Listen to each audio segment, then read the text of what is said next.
ఎంతగా రాజకీయంగా ఎంత ఊపేసిందో చివరికి కేంద్ర మంత్రి రాజీనామా చేయాల్సిన పరిస్థితి వచ్చింది. జంజీలు కాక్రోచ్ పార్టీ రూపంలో చేసిన ఉద్యమం ఫలితంగా 4 రోజుల పాటు ఢిల్లీని కమ్మేశాయి కాక్రోచెస్. సో దీనికి కారణం ఏంటి అంటే నీట్ పరీక్ష విధానంలో కానీ పరీక్ష నిర్వహణలో కానీ కేంద్ర ప్రభుత్వం అవలంబించిన విధానం లేదా దాన్ని అవలంబించిన తరహాలో అవలంబించకపోవడం, ఈ ప్రధానంగా ఇవి. పైగా లీకేజ్ ప్రశ్నపత్రాల లీకేజ్ ఒకసారి అయితే వెంటనే సర్దుకుని ఇచ్చేయకుండా మళ్ళీ నెక్స్ట్ ఇయర్ మళ్ళీ అవ్వడం, ఇది ఒక చరివిత చరణంగానో లేకపోతే ఒక అలవాటైన ప్రక్రియగానో మారిపోయింది. అది చాలా గొప్ప ప్రభుత్వం అని చెప్పుకునే ఈ ప్రభుత్వ హయాంలో కూడా ఈ లీకేజీల పరంపర కొనసాగడాన్ని యువతరం జీర్ణించుకోలేకపోయింది.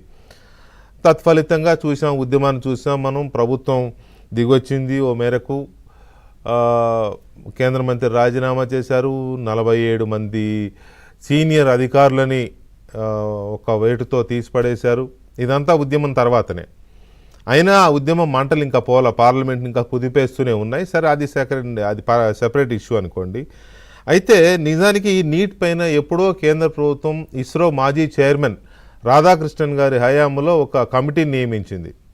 ఆ కమిటీ నివేదిక కూడా ఇచ్చింది. ఆ నివేదిక ఎందుకు ఇప్పటి వరకు అమలు కాలేదనేది పెద్ద క్వశ్చన్. ఆ నివేదిక మొత్తంలో చాలా పాయింట్స్ ఉన్నాయి. ఆ చాలా పాయింట్స్లో అత్యంత కీలకమైన పాయింట్, నీట్ పరీక్షని ఆఫ్లైన్లో కాకుండా ఆన్లైన్లో నిర్వహించండి అనేది ఒక కీలకమైన సూచన. ఈ పెన్ను పేపరు విద్యార్థులందరూ పాత తరహాలో వెళ్ళి అక్కడ కూర్చుని రాయడాలు దిద్దడాలు ఇవన్నీ లేకుండా మొత్తం ఆన్లైన్లో చేయండి అని చెప్పింది. ఆన్లైన్లో చేయలేదు. ఆఫ్లైన్లో వద్దు, ఆన్లైన్లో చేయమన్న ఉద్దేశమే ఈ లీకేజీలను అరికట్టడానికి రాధాకృష్ణన్ గారి కమిటీ ఇచ్చిన నివేదిక. కేంద్ర ప్రభుత్వం అది చేయలేదు. ఎందుకు చేయలేదు అంటే ఆన్లైన్లకి ఇప్పుడున్న సిస్టంలో మన వనరులు సరిపోవు అనే ఒక సాకు.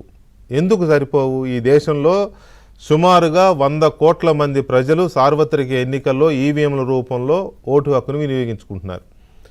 గతంలో ఒక ఎంపీ స్థానంలో ఫలితం తేలాలి అంటే బ్యాలెట్ పత్రాలు లెక్కించి రోజున్నర 2 రోజులు 3 రోజులు పట్టిన నియోజకవర్గాలు కూడా ఉన్నాయి.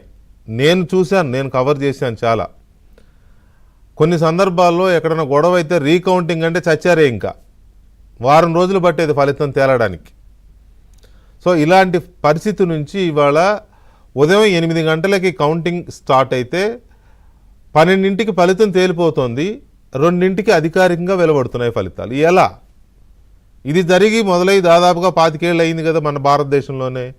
అలాంటిది 100 కోట్ల మంది ఎలక్షన్ జరుగుతున్నప్పుడు ఈవీఎంల ద్వారా ఫట్ మని తేల్చేస్తున్నప్పుడు ఆఫ్టర్ ఆల్ 20 నుంచి 25 లక్షల మంది అభ్యర్థులు రాసే ఒక పరీక్షని ఆన్లైన్లో నిర్వహించడం అనేది అంత అసాధ్యమైన పని. ఒకవేళ అసాధ్యం అంటే అది మన దేశానికే సిగ్గుచేటు. నిజంగా అలాంటి పరిస్థితులు ఎన్నో ఇంజనీరింగ్ కాలేజీలు ఉన్నాయి, ఎన్నో వనరులు ఉన్నాయి, ఎంతో హైటెక్ దీంట్లో ఉన్నాం మనం. ఆన్లైన్లో నిర్వహించలేరా అనేది ఒక ప్రశ్న. రెండవది, ఇప్పుడు దేశవ్యాప్తంగా వినబడుతున్నది నేషనల్ టెస్టింగ్ ఏజెన్సీ ఎన్టీఏని రద్దు చేయాలని ఒక డిమాండ్, కాదు నీట్ని రద్దు చేయాలనేది ఇంకో డిమాండ్. ఎన్టీఏ ఒక నీట్కే పరిమితమైందా, ఇంకా వేరే ఎగ్జామ్స్ని చేస్తుందంటే చాలా ఎగ్జామ్స్ని కండక్ట్ చేస్తుంది. కానీ ఎప్పుడు వచ్చిన వివాదం ఎక్కువగా నీట్తో వస్తుంది. ఎందుకంటే నీట్కున్న డిమాండ్ అలాంటిది. ఒక ఫాల్స్ ప్రెస్టేజ్ వచ్చేసింది మన మధ్యతరగతి భారతంలో. ఏంటంటే మా పిల్లలు అయితే ఇంజనీర్లు అవ్వాలి, డాక్టర్ అవ్వాలి, ఈ 2 తప్ప బతుకే లేదు, ఇంకా వేరే బతుకు లేదు. అయితే ఇంజనీర్ లేకపోతే డాక్టర్. ఆ కాంపిటీషన్లో ఆ ఫాల్స్ ప్రెస్టేజ్లో లేకపోతే ఇంకొక దాంట్లో పడి నీట్ కోసం ఎగబడడం. ఎలాగోలా ముందు సీటు తెచ్చుకోవాలి, డబ్బులున్న వాళ్ళు సీటు కొనుక్కుంటారు మేనేజ్మెంట్ కోటాలో, మంచి ర్యాంక్ వస్తే ఫ్రీ సీట్ వస్తుంది. దీంట్లో నీట్ కోసం ఎగబడడం. దీన్ని ఎవరు సొమ్ము చేసుకుంటున్నారు? కోచింగ్ సెంటర్లు సొమ్ము చేసుకుంటున్నారు. ఈ కోచింగ్ సెంటర్లు నడుపుతున్నది ఎవరు? పెద్ద పెద్ద పాతుకుపోయిన కోచింగ్ సెంటర్ల యాజమాన్యాలు. కొన్ని చోట్ల కాదు, ఫర్ దట్ మ్యాటర్ దాదాపు 50% ఆఫ్ కోచింగ్ సెంటర్స్ కాకలు తీరిన రాజకీయ నాయకుల కనుసన్నల్లో నడుస్తున్నాయి. అది ఏ పార్టీ వాళ్ళు అనేది నేనేమి జడ్జ్ చేయదలుచుకోలేదు, ఇక్కడ చేయట్లేదు కూడా. కానీ దాదాపు 50% కోచింగ్ సెంటర్లు కానీ కోచింగ్ సెంటర్ల బిజినెస్ కానీ రాజకీయ నాయకుల కనుసన్నల్లో జరుగుతున్నాయి. అంటే డైరెక్ట్ ఇన్వాల్వ్మెంటా, ఇండైరెక్ట్ ఇన్వాల్వ్మెంటా, లేకపోతే పరోక్ష సహకారం అందించడమా, ఆయాచిత లబ్ధితోనో, లేకపోతే వాళ్ళ కమిషన్లో, వాటెవర్, అది ఏ రూపంలో అయినా ఉండొచ్చు. సో ఇలాంటి నేపథ్యంలో అసలు దీని వాల్యూమ్ ఎంత, ఈ కోచింగ్ సెంటర్ల వ్యాపారం యొక్క వాల్యూమ్ ఎంత, ఎంతమంది రాస్తున్నారు, ఎంత కాంపిటీషన్ ఉంది, ఎన్ని సీట్లు ఉన్నాయి అనేది. సో ఈ అంశాలన్నీ చర్చించాలి. తర్వాత అసలు నీట్ భవిష్యత్తు ఏంటి, మెడిసిన్ మాత్రమే చదవాలనుకుంటున్న విద్యార్థుల భవిష్యత్తు ఏంటి, తమ పిల్లల్ని మెడిసిన్ మాత్రమే చదివించాలనుకుంటున్న తల్లిదండ్రుల ఆకాంక్షల మాట ఏంటి, ఇలాంటి చాలా అంశాలకి మనకి సమాధానాలు దొరకాలి. ఎందుకంటే ఇప్పుడు కేంద్ర ప్రభుత్వం కొత్త చట్టం తీసుకొచ్చింది. ఇక నుంచి ప్రశ్నపత్రాలు లీకేజ్ అయితే 10 ఏళ్ళు జైలు, 10 కోట్లు ఫైను.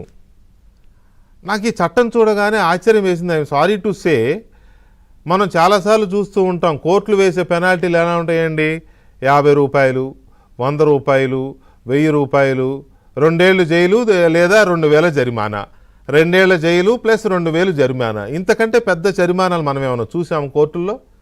ఎక్కడా చూడలేదే. మహా అయితే 5000 జరిమానానేమో. సమ్ టైమ్స్ బెయిల్ ఇవ్వడానికి కండిషనల్ బెయిల్ పెట్టినప్పుడు గ్యారంటీలు అడుగుతారు, 1,00,000, 2 లక్షలు.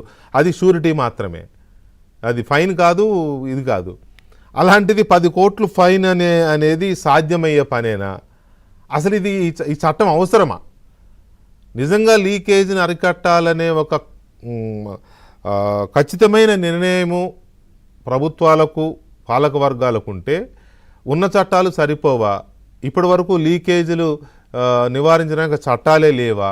కొత్త చట్టాలు అవసరమా అనేది ఒక ప్రశ్న.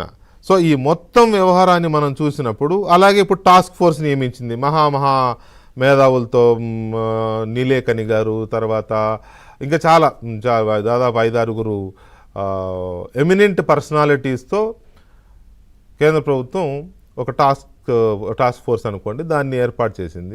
ఇక నుంచి వీళ్ళ సూచనలు, సలహాలు, వీళ్ళ పరిశీలన, వీళ్ళ అధ్యయనాలు, వీటి ఆధారంగా చేస్తారు. ఎందుకు మరి రాధాకృష్ణన్ గారు ఇచ్చిన నివేదికని అమలు చేయలేదు? ఇప్పుడు 5 ఎమినెంట్ పర్సనాలిటీస్తో మీరు కమిటీ వేశారు, ఆ కమిటీ ఏం చేయాలి చూద్దాం, మరి వాళ్ళు ఏం చేస్తారో చూద్దాం. కానీ అసలు ఈ ఉన్నవి సరిపోక కొత్తవి వేయడం ఎందుకు? జరగాల్సింది ఏంటి? ఎన్టీఏని రద్దు చేయాలా, నీట్ని రద్దు చేయాలా, ఎక్కడ లోపం ఉంది, ఆఫ్లైన్ మాత్రమే ఎందుకు, ఆన్లైన్ ఎందుకు పెట్టలేరు? ఈ అంశాలన్నీ మనతో మాట్లాడడానికి మన తెలుగు రాష్ట్రాల్లో సుపరిచితులైన ఐఏఎస్ అధికారి, అంటే ఇప్పుడు కాదు, కొద్ది కాలం క్రితం వరకు సీనియర్ ఐఏఎస్ అధికారి, ఎవరో కాదు, మనందరికీ తెలుసు, రెడ్డి సుబ్రహ్మణ్యం గారు. వారు అప్పుడు తూర్పుగోదావరి జిల్లా కలెక్టర్గా చేశారు, మనకి హైదరాబాద్ కలెక్టర్గా చేశారు, గ్రామీణాభివృద్ధి శాఖ ప్రిన్సిపల్ సెక్రటరీగా పనిచేశారు. ఆ తర్వాత కేంద్ర సర్వీసులకి ట్రాన్స్ఫర్ మీద వెళ్ళి అక్కడ సామాజిక న్యాయ కార్యదర్శిగా పనిచేశారు. తర్వాత కేంద్ర ఉన్నత విద్యాశాఖ, ఇప్పుడు ఏదైతే మనం మాట్లాడుకుంటున్నామో ఆ విద్యాశాఖకి ఆయన కార్యదర్శిగా పనిచేసి నూతన విద్యా విధానము, నీట్ పరీక్షల్లో మార్పులు, ఎన్టీఏ ఏర్పాటు, ఇటువంటి అంటే ఏవైతే మనం మాట్లాడుకుంటున్నామో, ఏవైతే ఇప్పటి వరకు నేను గొంతుపోయేలా మాట్లాడానో వాటన్నిటిలోనూ ఆయన కీలక బాధ్యతలు నిర్వహించారు రెడ్డి సుబ్రహ్మణ్యం గారు. వారితో మాట్లాడదాం. మనం ఒక చిన్న బ్రేక్ తీసుకుంటాం సార్. నా చిన్న బ్రేక్ తర్వాత మీతో నా లైవ్ షో ఉంటుంది, ప్లీజ్.